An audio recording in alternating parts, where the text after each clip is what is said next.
Welcome to Haunt Weekly.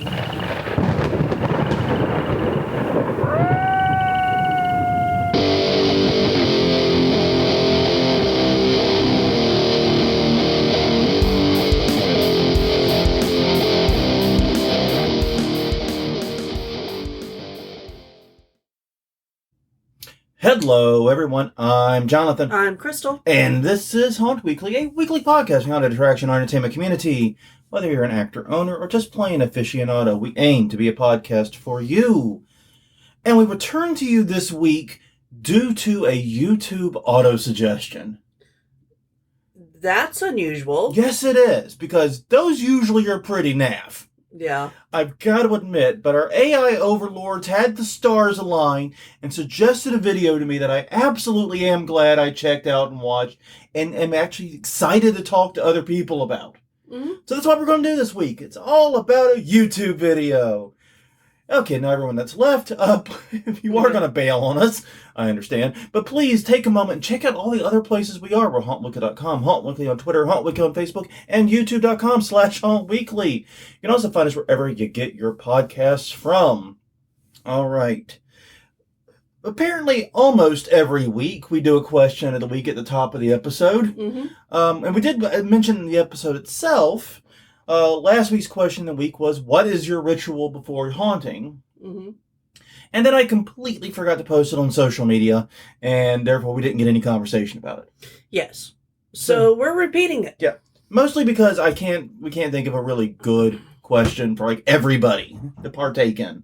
Yeah. With this week's topic, and you'll see why in a little bit. It was a little difficult. So we're going to repeat it this week. What is your ritual before haunting? Last week I talked about the weird vocal exercises I do as I get into the mask. And what was yours again? I'm trying to remember. I forgot. Mine is I don't have time on the day of. Because I'm usually running around checking with actors, making sure everybody's got everything, and doing the last sweep out. That was the actual answer, was doing the last sweep out. Well, one thing that we do, since it is an even-numbered episode, is we do conference reminders. And there are a lot of great conferences coming up, starting with Michigan Haunt Fest, coming June 23rd through the 25th in Munich, Michigan. At the Oaks Campground, features making takes, demos. Meals are not provided. Be aware that adults will be charged $2 entry fee on Saturday. MichiganHauntFest.weebly.com for some local haunting camaraderie. Right, July 15th. It's Texas Haunters Convention in Mesquite, Texas. That's July 15th and 16th. Sorry about that. At the Mesquite Convention Center, featuring trade show floor, costume ball, door prizes, costume contest, and a games night. TexasHauntersConvention.com for more info. All right. Then July 21st through the 23rd, it's Horror Wing Con, Idaho, in Garden City, Idaho. North Expo Hall at Expo, Idaho, featuring haunting classes for both pro haunters and home haunters. Covering the gamut here. There will also feature costuming and makeup classes, once again with everyone in mind. IdahoHorror.com for more information. And finally, for this week and July, it's Midsummer Scream! July 28th and through the 30th in Long Beach, California, at the Long Beach Convention Center. Over 300 vendors, Museum of Halloween and Hall of Shadows will be making an appearance. MidsummerScream.org for more info. We've said it before, and the Hall of Shadows is a bucket list item for us. Yeah. Because that is where they get all these haunted houses to build tiny things that get connected. Yeah. So you get a little sample, a little flavor. Yeah. It's like going to the ice cream parlor and getting the little sample scoops to try out all the different flavors. Yeah. Little tasters. And I love that idea, and I'm desperate to see it. We actually did talk briefly about going. It didn't work out this year for a bunch of reasons. Yeah, I got a wild hair to find out how much it would cost. And we actually found out it was pretty reasonable. It was reasonable. I have like 4 days left, though, and that's the real issue. You don't have 4 days left of vacation. Not enough time. Right. Because if we're taking our asses all the way out to LA, we have a lot of friends in LA. Yeah. We have a lot we want to see and do beyond the conference in LA. So we want to do this shit right. That's what it comes down to. Yeah. So what we're planning on doing is hopefully booking it for next year. Yeah. We're putting it on our list for next year. Yeah, because we've done Transworld now. Yeah. And even though Transworld was a lot of fun, since HauntCon is not a New Orleans thing and we don't have our dedicated conference we're going to every year. Yeah. I kind of like the idea of sampling different related conferences. Yeah, well, and it's something we had talked about even when HauntCon was here. Yeah, but I think this is an opportunity to do exactly that, and I think Midsummer Scream in LA is going to be our next pickup. Yeah. I mean, I really did love Transworld. I had a good time, but there's a lot out there to do. Mm-hmm.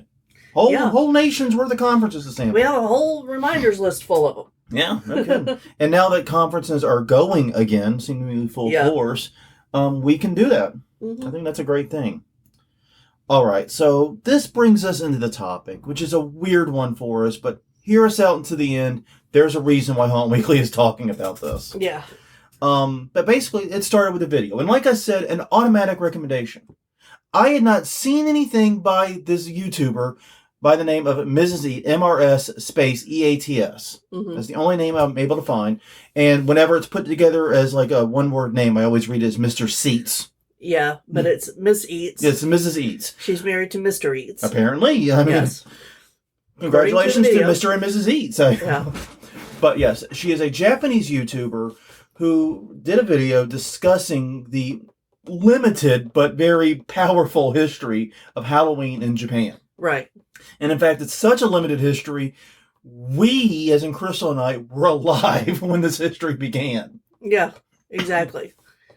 And that's how far back it goes. The concept of Halloween itself, not necessarily, we'll talk more about separating that from other elements of Japanese horror culture and so forth, but Halloween specifically, how it got started in Japan.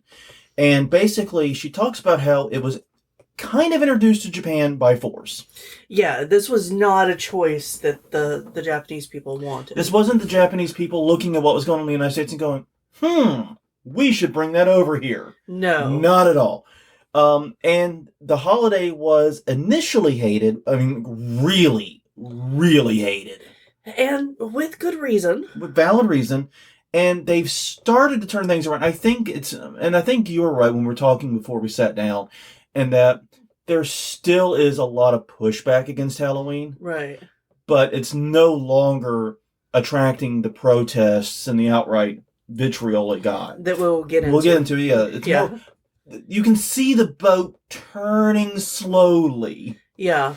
And as we'll get into. Well, and if you know about the Halloween history in the U.S., you'll see some parallels and origins here. Yeah, and the thing about it is, I think is interesting, is it took literal centuries to turn the tide here, turn the ship here in the United States. Right. Partly because it was also way, way older. Right. Before Halloween got broad acceptance, and still doesn't have universal acceptance in the United States. But, it took centuries. Here, that process is happening in half a lifetime. Yeah. So Japan. That's kind of cool in Japan. In Japan, it's happening in half a lifetime. So, I'm going to talk about why it was initially hated, once again, for valid reasons, how things have started to turn around, and maybe a future direction for Halloween in Japan. And most importantly, what the fuck can we, as haunted attraction owners and operators, actors and whatnot, aficionados, learn from this experience? Learn from what happened in Japan. Mm-hmm. Sounds like an hour to me. Does to me, too. All right. First things first, watch the fucking video. Yeah, it is worth the watch. It's very interesting. I mean, we're going to go over the info. Don't worry. So if you don't watch it, you're not going to be lost. But all we can do, we're an audio-only podcast. Yeah. All we can do is tell you things. That is not nearly as good as seeing the things. And the things are seen in the video.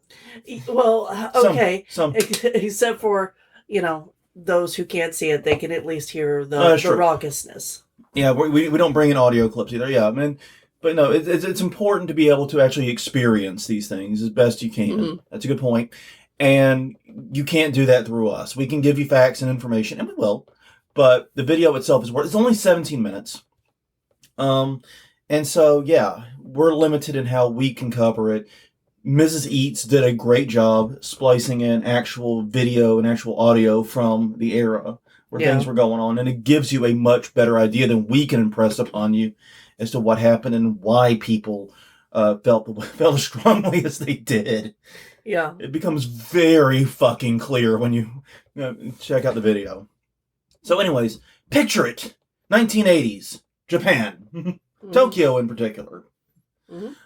Basically, this was, for those who were not alive then, this was peak Japan is taking over the world time. Yeah. They had bought like One Rockefeller Plaza. Mm-hmm. Mitsubishi, I think, bought that. Yeah. They were coming to dominate the economy. It was Nintendo. It was Sony. It was all this stuff. Japan was dominating the world, and we just figured that we were welcoming our AI overlords in the form of Japanese technology at the time. Right.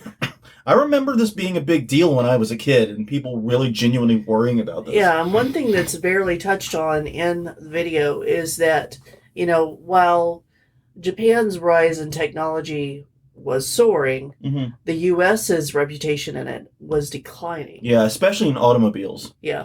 I mean, they touched on it in the video, but it was like U.S. cars in the 80s were shit. Yeah. Let's just not even spare. Let's not spare anything here. The cars we made had all the reliability of a gingerbread space station. It was bad. Yeah, it was. So it was a rough time for American cars. Things got better, but it was rough. So yeah, this was during both the fetishization and the fear of Japan, the phobia of Japan at the same time. Yeah. Both were on the rise.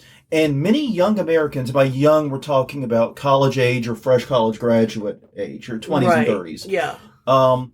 Wanted a piece of that pie for themselves. And one of the things you could make a shit ton of money doing at that time was go to Japan and teach English. Yeah, because, I looked, so some of these jobs were still available when I graduated high school. Oh, they're still around today, I'm pretty sure. Yeah, and I actually looked into it as a serious option for myself. Mm-hmm. Because they paid for your housing, they paid for your meals, and they gave you a very large stipend for teaching.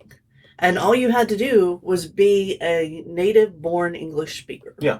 You didn't have to have any education. You had no teaching credentials. No. Nothing. I mean, you or I could have done it, despite the fact, we're sitting here with bachelor's degrees and are unqualified to teach English in the United States. Yeah, exactly. Yeah. It's kind of crazy. It is. A little nuts. But it also makes a lot of sense because the Japanese language is not really spoken or written much out of Japan, and they were very much blooming into an international economy. Right. It made sense that they needed to teach English because English is the de facto business language. Right. For reasons that go all the way back to colonial times, and it's too much for this podcast. Yeah. So anyways, you had all these 20-somethings in Japan, and Halloween would roll around. Yeah. And this concept of Halloween did not exist at all. Yeah. This was something that Mrs. Eats emphasized heavily. Yeah. There was nothing Halloween at this time. Right. Nothing. And so basically you had all these young people who wanted to have their big raucous costume parties like you have in the United States all the time. But that was just not a thing. Yeah. So what they did was pretty much the shittiest thing they could do. Exactly. I don't know any kinder way to say that. This is shitty. Yeah. This is really shitty because what they did is they took over the Yamanote subway line. Mm-hmm. And this line, I mean, obviously I am not an expert on Tokyo public transit. No. But this is apparently the busiest line in Tokyo. Right. And it is famous for exactly two things. Mm-hmm. One, always being fucking crowded 24/7, shoulder to shoulder, elbows and assholes. Yeah, it looked like there were people having trouble fitting into the trains. They are so full and so busy. Yeah, it is nuts. Like, you've seen the videos, I'm sure, of like, not necessarily this line, but other subways where it's like they're shoving people onto the train to get the doors to close. Yeah. It looked like it was that level of full. Yeah. And the second thing that it's known for is being very quiet. So you have people stacked like cordwood, standing, because there ain't no room to sit. Right. Fuck off with that idea. And everyone is stone silent. That would be so disturbing for me to be in that situation. I love it. Yeah. I want it so bad. Like like it's being very respectful of everyone else, which I appreciate greatly. Yeah. But I also don't think I would feel comfortable in it. Yeah, it would be weird and awkward the first few times, but I also do love it because, frankly, people suck, and the fact that Japanese culture has a thing where you try not to bother other people. Yeah, that's one of the big rules. Yeah, because there are a lot of rules for conduct in public around other people. Yeah, and there are, and that's one of the big ones, if not the main one in many ways. Yeah. So now you know all this. Imagine some random night, because to the Japanese, to the locals, Yeah. this was just a random night. Yeah. This was just some random bullshit night at the end of October. Yeah. Nothing going on. Suddenly, there are these raucous costume partygoers In the hundreds. just taking over cars on this train and doing a mountain of inappropriate things. Yeah. If you have heard legend of like frat parties from the 80s, that's basically comparable to what was going on. I mean, it included tons of drinking, which is not something you're supposed to do on the subway. No. Basically being stupid loud and shouty and partying, laying in the luggage racks. Yeah, which are for luggage, not for people. Standing on seats, just basically being dicks in every way they can. Yeah. And it became known as the Yamanote Halloween train, because that's the Japanese language in a nutshell. If you need to come up with a name for something, you just be very literal about it. Yeah, well, and this party started at one platform that was announced a couple of days before, and then they went on the other trains along the line to get all the way back. That was like the deal, was that you had to make the entire trip. And you would switch cars at each station. Yeah. So this isn't just one train and one short ride that they're fucking up. It's the entire night. Yeah, this goes on for hours. Yeah. And hours and hours. It is crazy pants.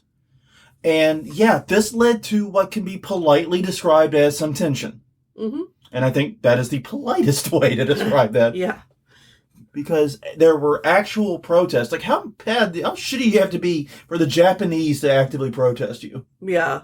Pretty damn shitty. That's pretty goddamn bad. Yeah. But there were actual protests. The police got involved trying to break up the party or block the party goers or otherwise step in here. The employers of all these Americans, and it was primarily Americans, threatened to fire anyone that was caught at one of these parties. It basically got extremely ugly, mostly from the party goer side. And yeah, this was not a good introduction to Halloween for especially the locals in Tokyo. Right. And so, understandably, that upset a lot of people there. Then things got worse. Yes. And I'll go into it because it's the state I'm from. Yeah, you might have more insight than I would, because I was not in Louisiana in 92. Not really. Well, and the thing is, like, okay, this was going on late 80s into the 90s, right? Yeah. Like, the train stuff was going on. So Tokyo was pretty pissed off at Halloween already. Yeah. And then in 92, this happens. A Japanese exchange student, Yoshihiro Hattori. Huh? Sorry, Yoshihiro Hattori. No, that was a genuine cough. Yeah. You wasn't correcting. You did it right. Yeah. Was shot and killed trying to go to a Halloween party in Baton Rouge. Jesus, Murphy. And if you've heard of Baton Rouge, you know that they have Halloween there. Yeah, they might have a little thing called the 13th Gate. Yeah. So he and the son of the family that he was staying with went to the wrong house for the party.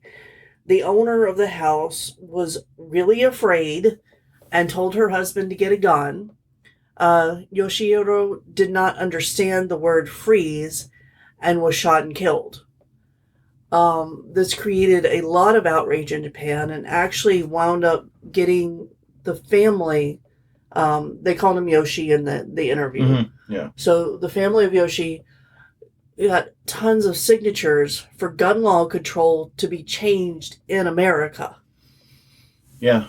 Like, this was a big deal in Japan. It was a big deal in Japan. It was a not as big of a deal in the United States, unfortunately, because our society is that level of fucked up. Well, I mean, how many stories have we read in the past couple of months of people going to the wrong house or getting into the wrong car and being shot? Especially if they happen to be the wrong race. Yes, exactly. The quote-unquote wrong race, obviously. Yeah. But... Well, and in the news coverage, this house that they were in was decorated for Halloween. And then people show up in costume and they get scared. That is the worst trick-or-treating experience. It is. Like, I don't understand. Yeah, I don't get this either. Nothing about the story makes sense in terms of why Yoshi lost his life. No, and I really, really hate how many people in this country live in fear. Yeah. It's sick. I refuse. I patently refuse. I've had times I've been afraid. And I probably have some reasons I should be more afraid. Yeah. But I would rather be less afraid and get hurt for it than live my life in goddamn fear. But Yeah. that's my personal attitude. So yeah, but Yoshi did not understand the word freeze because he was there to learn English, and that apparently is in the advanced course. Yeah.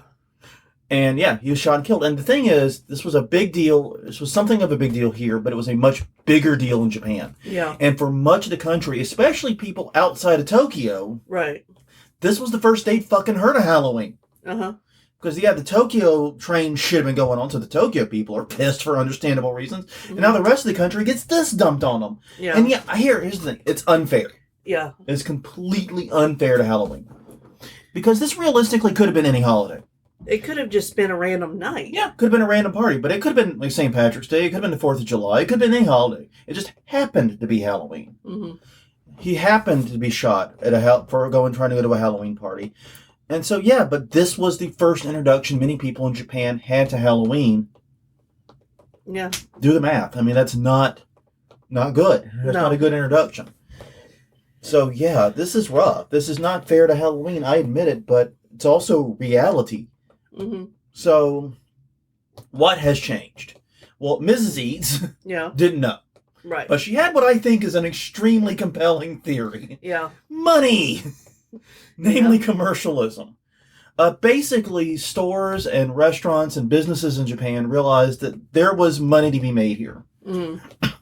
And they began decorating for Halloween. They began selling Halloween-related things. Yeah. They began offering little pumpkin snacks and small stuff mostly, but stuff. Yeah, and as she says, it's more of a cutesy Halloween. It's not the gory, scary stuff, but it's still a celebration of Halloween. Yeah. That was not seen previously. Yeah. And so, yeah, there was a business opportunity there. And what we have seen, according to her, is businesses and restaurants and things like that have begun selling and catering to it. Schools have begun doing small Halloween events. Right. Which that's the big one, potentially. It is, because now you have a whole generation of kids that exactly are growing up with Halloween when their parents probably didn't have that. They didn't even talk about it, didn't even know it existed, other than maybe American culture, American movies. Yeah, exactly. Their only exposure to it was probably American horror movies, which bang on about it incessantly. Yeah, or maybe their trains or oh god, well, if they're in Tokyo, they have those horror stories to go on. Jesus Christ, what a group of assholes. Yeah. I'm sorry, I just have no love for those dicks. I'm so sorry. No. I watched the videos of them partying and celebrating that train, and I just got so pissed off. Yeah. I just got so mad. Oh, man. But anyways, now there is a semi-authorized, semi-unauthorized, it's kind of weird. Yeah. Street party. And basically the Tokyo equivalent of Times Square. Yeah. They have a place where a bunch of roads meet. It's a big area. Mm-hmm. It's a big famous street. Apparently they shoot a lot of the B-roll of people walking around Tokyo there. Yeah. And now there's a, like I said, kind of sort of authorized-ish party, but they are trying to cut back on it and curtail it some. Right, and both Americans and Japanese take part in it, which is not something that's been was true with the train part. Exactly. Yeah, that was all Americans. Yeah. There was a lot of white people in that. Mm-hmm. But yeah, it was all Americans pretty much. All Americans, and I guess probably some Europeans and other travelers too. But I mean, yeah, it was not the locals participating in it. No. In the train. Here, it's more of a mixed audience. Everyone seems to be participating in about equal numbers. Yeah, and it's a huge party. Yeah. There are thousands of people that flood this intersection, mm-hmm. and it's not a party where the streets are closed off. No. The streets still have to be able to function. Yeah. And it's caused problems with, like, a truck being turned over. Yeah, there have been some problems. But as long as ambulances and emergency vehicles can get through. And there's no destruction of property. There's, like, some tolerance towards. Yeah, the police are not actively trying to shut it down. Right. Basically. They are doing things like having convenience stores nearby not sell alcohol for it. Yeah, they're trying that this year. Yeah. So they are trying to curtail it but not shut it down. Yeah. And honestly, we're going to get into why that's a possibly a very good thing. Yeah, they want it to be a respectful holiday. And they want it to be a safe one, too. Yeah. They want it to be respectful. They want it to be safe. I think those are good things. I don't think those are bad. Trick-or-treating is still extremely uncommon. Yeah. And honestly, I don't know how you start trick-or-treating. I don't know. And 'cause that's a chicken and an egg problem if I've ever seen one. Well, in a lot of places, in the U.S. even, have stopped the trick-or-treating and have started the trunk-or-treats or the fall festival stuff. And I don't blame them whenever people are shooting people for coming to their house. Fair play. And the mall of treats and Halloween or what the fuck that was. Yeah, I went to one of those ones. Yeah, I get it. I really do. And I remember the first year we were canceled, 2019, we were closed because of the road.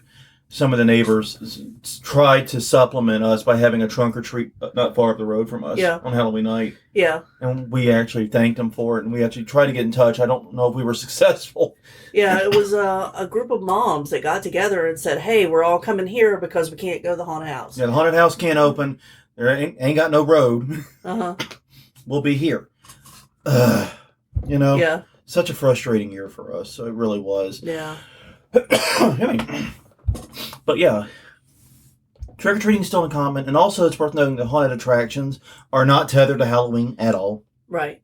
They do have a very, very strong haunted attraction culture there. And in fact, I very quickly found a top 10 list of places you can go in Tokyo and nearby.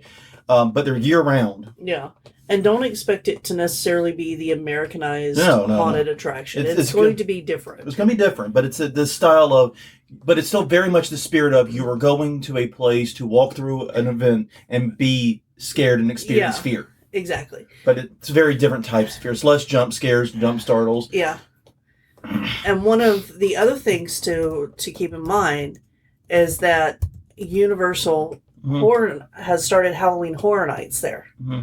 So that also has become something that people are looking forward to.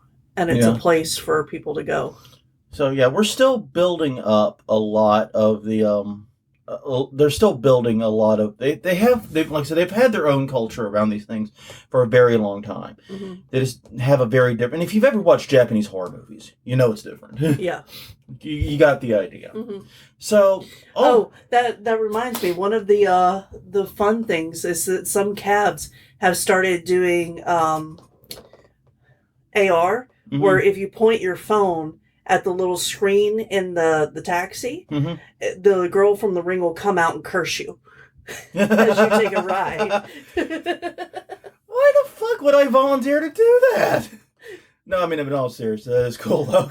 And you know what? I'm all in on AR stuff. I'm not VR stuff. I think has too many issues, but AR stuff I think still has a lot of potential. So I think that's kind of cool. Yeah. So why the hell are we talking about this here? Mm-hmm. Basically, so far this episode is we saw an interesting YouTube video and decided to talk about it for an hour. Well, we actually have a good reason for one to talk about it here. And because basically, when I was looking at that video and understanding why so many in Japan were not fond of Halloween, I realized, this is a good analog for why a lot of haunted attractions have faced trouble with their neighbors and their community. Yeah. It's a very good analog. So basically, I wanted to ask, what can we learn from the story? How can we improve? And how can we avoid, basically doing what the people on the train did in the 80s? Yeah, because, there's so many stories that we have reported on about neighbors trying to get haunted houses shut down in their area because it wasn't a good fit for that area. And one of the things that we've seen over and over and over again is legalities be damned. Mm-hmm. If a community wants you shut down, they're going to find a way to get you shut down. Yeah, exactly. It's going to happen. So that's been one of the things. So why was Halloween hated in Japan for so long? It still has kind of a negative connotation today. Mm-hmm. Main reason, lack of respect for local custom and cultures. Yeah. Yeah. That's it. Okay, wait. Back up the episode. We're done. Yeah, exactly. People didn't know the rules of conduct, didn't care. Just wanted to do what they wanted to do, and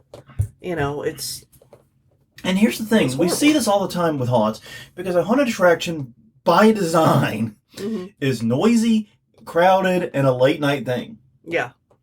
Well, late-ish night. If your town rolls up the sidewalks at 9 p.m., and we've all been to those places. Yes, I've been to some that roll up at 6. Yeah. But they all roll up the sidewalks at 6 to 9 p.m. or whatever. Probably not a good fit for a giant crowd showing up at 9:30 or 10 o'clock. Right. Yeah. Many places also just don't want crowds. They don't want to be noisy. They want to be their quiet little hamlet of whatever. Yeah, they just aren't good fits for haunted attractions, no matter how good you try to be to those neighbors. Yeah, no matter how kind you are, no matter how much you try to ingrate yourself, if the neighborhood is not a good fit, if you're not a good, town's not a good fit for a haunted attraction, it's just, it's going to be an uphill battle every step of the way. Yeah. But here's the thing, even if it is a good fit, even if there really is a potential integration there, you still have to work with and collaborate with your neighbors. You also have to understand the community and the culture that you're setting up in. And this is one of the reasons why I think haunts that tend to open in the owner's hometown, where they really do have a sort of an understanding of this, tend to go better than when people move into a locale. But yeah, because you need to figure out A, if you're a good fit, and B, if you are a good fit, how do you make that integration work? You can't just do it. You can't just throw open the doors and expect the world, expect your neighbors to automatically glom onto it. Yeah. Yeah. And the other reason was genuine misunderstandings about the holiday. The shooting of Yoshi is tragic. And there's a lot that needs to be discussed about that, obviously. But Halloween got blamed. Yeah. That's not fair to Halloween. No. It's not fair to Halloween, but it's also reality. And most people, or a lot of people at least, don't really get haunted attractions. Right. They don't understand it. They don't understand why anybody would want to do it. Why it's fun, what goes on inside there. Yeah. I mean, granted, we joke about the urban legends that have formed around us, but there's probably people who believe, we do actually murder children in there. Yeah. Probably. Not on purpose. Oh, no. No one's actually ever even been hurt. No. Our safety record is impeccable. Yeah, there's been a pair of glasses broken. Yeah. And one guy probably hurt his shoulder. Breaking that 2x4. Yeah. But he walked out of there and refused all medical assistance on our side. Yeah.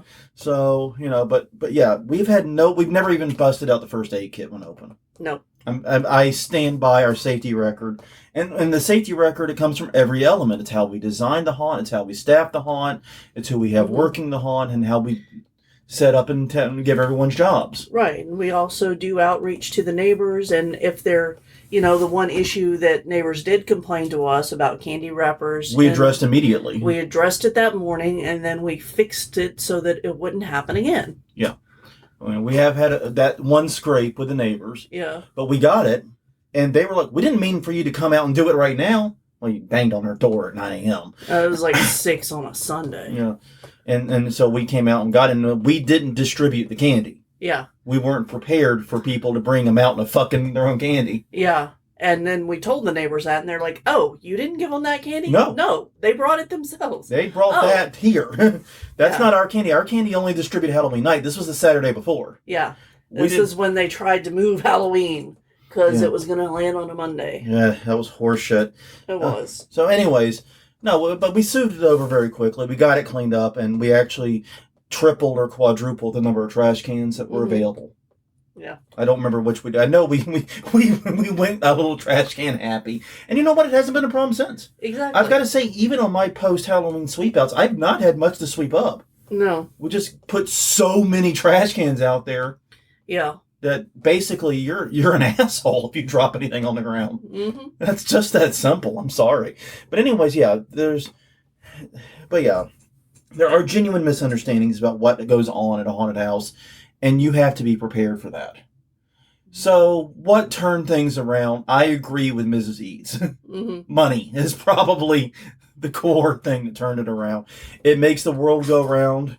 It makes the world go wrong. I mean, it really does. But yeah, once Japanese businesses found a way to profit from Halloween, it was on like Donkey Kong. There was not any going back. But basically, that's your path to acceptability is money. Because when any part of people's livelihood or their income comes from Halloween / the haunted attraction, yeah, hint, hint, nudge, nudge, it's very hard for them to take any action against it. So, yeah, and in this environment, we're talking about a haunted attraction and the community. That can mean a lot of things. Money can mean donations to charities. If you are the primary or one of the primary donors to a local charity, that's going to help. Yeah. It also means tax revenue. It does. How much do you give to the city, to the county, to the parish, to whatever? Yeah. Employment opportunities. Yeah, and most haunting jobs are not full-time jobs. They are hyper-seasonal and hyper-part-time jobs at that. Right. But that's still... How many people do you know had their first job at a haunted house? Yeah. That's got to be super common. Yeah. It really does. How many people got their first, actual W-2 from a haunted house? Right? Think about that. Partnerships with local businesses. Yeah. And once again, this goes back to the whole, the town is open when you're and able to do this. Because if you have restaurants, if you have bars, if you have venues that are open at the same time the haunt is open, collaborate. Make... Stop, collaborate, and listen. Yes. Oh, thank you for that reference. So yeah, work with them, offer discounts, either if they bring you a receipt from the restaurant or if they bring your ticket to the restaurant. Yeah. So make it go both ways, and then y'all, offer promotion for both of them. Yeah. Because one of the things when people get done with a haunted attraction, where are they going to go next? Yeah, exactly. Well, you can have these big ads for the fucking bar down the corner for the over 21s. Yeah. For the restaurant for the teenager. You know what I mean? Yeah. If there's like I have no idea. Like what? No, I don't think those really exist anymore. What? I'm curious. Like skate parks and those exist. Skating rinks. Have them stay open late, and then they can, you take your kids to the haunted house, and then you go and skate off the I pier. know where the nearest skating rink to us right now is. Yeah, but I've never seen anybody really use it. Yeah, I get it, though. That is an 80s, very 80s thing. But still, there are skating rinks still. And there are fun parks, and there are other things, too. Yeah, exactly. So find ways to cooperate and coordinate with local businesses. Make it so that they make more money with you being open. Yeah. Because that, once again, money, man. Yeah, one of the other things that's on the list, tourism, is a huge one. Like, New Orleans has a spooky vibe. People come here just to be, just for the history of the spookiness. Well, and here's the thing. There's two ways you can approach this. One is what you talked about, where, hey, our attraction feeds into the existing tourism we get here. Right. The haunt we went to in Galveston, same thing. Yeah. Or you have the Baton Rouge thing, where the haunt is the tourism attraction. Exactly. People will drive and come from all over the fucking universe to see the 13th Gate. And I guarantee you, those people would not visit Baton Rouge without the 13th Gate. Well, and... Would you? Well, and their location's really good because it's right next to LSU, which is a college. Yeah. So, I mean, you've got actors, you've got the families that are associated with all the kids going to school there. You've got all the kids going to school there. Now, 13th Gate and Baton Rouge have like the perfect symbiotic relationship in a lot of ways, which makes it so crazy that for a hot minute there, they were debating destroying the 13th Gate and kicking it out. Because why the fuck would you do that? Yeah. Yeah, I mean, the Baton Rouge just lost its goddamn mind on that. Luckily, that seems to have faded, but Jesus Christ, that was some crazy shit. But the other thing that I think really helped with Halloween in Japan, and also I think can help haunted attractions, is learning how to compromise. Yeah. If Halloween had carried on in Japan as that raucous train party, it would be super illegal now. Oh, yeah. Could you imagine what would happen? If you see somebody in a costume, you call and report them. Just call and report that shit. The police come and they jump them. Yeah, exactly. Like we're taking them in. That's how it'd be today. Like, Jesus, it would be bad. Because the train goers were arrested in droves. Yeah. Basically, finding a compromise, finding a way to work within the system, but still kind of pushing at the edges of it, admittedly. Yeah. Because Halloween is a little bit naughty. It is. It's the one night of the year that, as a kid, even if it was a school night, I was allowed to stay up late. Yeah. Mm-hmm. And, I want to go back to us trying to get some international guests. We've got a list. Yeah. It's on our to-do list. As if you've ever listened to this podcast, our to-do list is like really a mile long. And we hardly ever get to it. But I'd like to know how Halloween started in their countries and how it was accepted. And how it gained especially relevance. in countries that did not have like the Celtic European traditions Right. that it sort of came forth from. Exactly. If you don't have that background, how did Halloween get started? Yeah, exactly. Hopefully it wasn't like Japan's. Jesus Christ. I really hope that's the only story like that, but I'm very sure it's not. Oh, like I said. No. But yeah, being willing to compromise can be a good thing here, though. Because if you compromise on the nights you're open, you compromise on your closing times, on the outside activities, maybe you do things to reduce noise for your neighbors, you can do what you want to do, and everyone can be happy. There's ways to make this, focus on making this a win-win, basically. Yeah.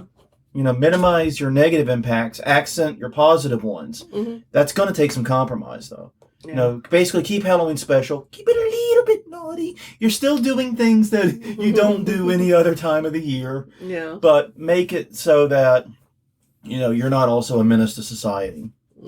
And to that end, with Japan, it does dovetail with the local culture. Maybe not as neatly as in the United States and other places, but like I said, Japan has a rich culture of horror, of scary attractions. It's, like I said, different, but it's a rich tradition. And yeah, there's that natural connection. And I think one of the things I found interesting in that video was that the foot in the door was kind of the kitschy, Martha Stewart-y, silly Halloween stuff. And you know what? Everybody, that's the gateway drug for haunted attractions. Maybe it is. I don't know. Maybe Martha Stewart Halloween is the gateway drug. Yeah. You know what? I can totally see that being a thing. So yeah, but finding ways to dovetail with your local culture makes sense. Come on, there's got to be legends and tales. Yeah. That you can tell and you can participate. participate. Pretty much everywhere there are. There is. Yeah. Everywhere there are woods, there's a spooky wood tale that is local to it. That is somewhat local to it. So yeah, is there anything in your history? Is there any local legends? Find stuff. Dovetail into that. That's about ingraining yourself into that local culture more and making yourself a part of it rather than something fighting against it. You're going with the flow, man. But yeah, so find things in the local culture that you can connect with and make you feel like part of the community and part of their history. And that makes it easier for the locals to accept. Right. Because you're preaching something they already know. You're putting something down that they already are familiar with. And it also makes it feel like you're just a part of that community already. Just doing something a little bit different with it. Right. And I think that it would be good if you're moving into a community that has no concept of what you're trying to do, to just hold like a town meeting or something and just be brutally honest. This is what we're going to do. There's going to be, screaming. There's going to be scary noises. These are our hours. This is how many people we expect. Yeah. This is the impact we may have on you. This is how many people we expect to hire. Yeah. Both seasonal and full-time. Yeah. This is the number of people we expect to bring in. This is when we expect to operate. This is the parking situation. It's going to be a nasty one. Yeah. For a lot of haunts. So you got to address that head on. And if you expect, traffic jams or roads to be blocked because of traffic to the haunt, you've got to, think about that too. Yeah. And mention that ahead of time so that people know to reroute. I mean, and it really does. It's all about finding ways to minimize your negative impacts on the community and maximize and tout your positive ones. Yeah. It really is. It's what it's about, pretty much 90% plus of it. And that's what's so frustrating about this story is because it seems like those revelers in Tokyo were doing everything they could to maximize their negative impacts on the local community and local culture. Yeah, it was clear that they did not care. about the locals? I mean, I admit I was born in 1980, Mm-hmm. so I only know the 80s from the prism of child eyes. Mm-hmm. But that seems to have been a significant part of 80s culture. A significant negative part of 80s culture was, we don't give a shit what you think, man. We're going to do what we want, and all that attitude. Mm-hmm. And then the 90s came along and everyone was pissed off and sad and no one could figure out why. Yeah, that seems about right. And remember, kids, the 90s did not begin until the release of Smells Like Teen Spirit by Nirvana. That was when the 90s began. Uh-huh. Everything that took place in the year 90 before that was technically just 80s hangover. Mm-hmm. Sorry, I don't make the rules. But yeah, it was such an interesting video. Please do take a minute to check it out. Yeah. I really do think you should check out the original video and think about how, your haunted attraction might be seen from the perspective of someone on the outside looking in. Yeah. Well, on that note, everyone, thank you very much for indulging us this past 45 minutes or so. We greatly appreciate it. Hopefully this got you thinking about something. And at the very least, maybe introduce you to another YouTube video you should definitely check out. The link will be in the description. Mm-hmm. But until next time, please check us out at all the places we exist. We're HauntWeekly.com, HauntWeekly on Twitter, HauntWeekly on Facebook, and YouTube.com/HauntWeekly. All of our podcasts are available at any place you can get your podcast from. So until next time, I'm Jonathan. I'm Crystal. And we will see you all next week with another, hopefully, maybe another YouTube suggestion. Who knows? I had no idea this was going to happen this week. Just quite fortuitous. We'll see you all then.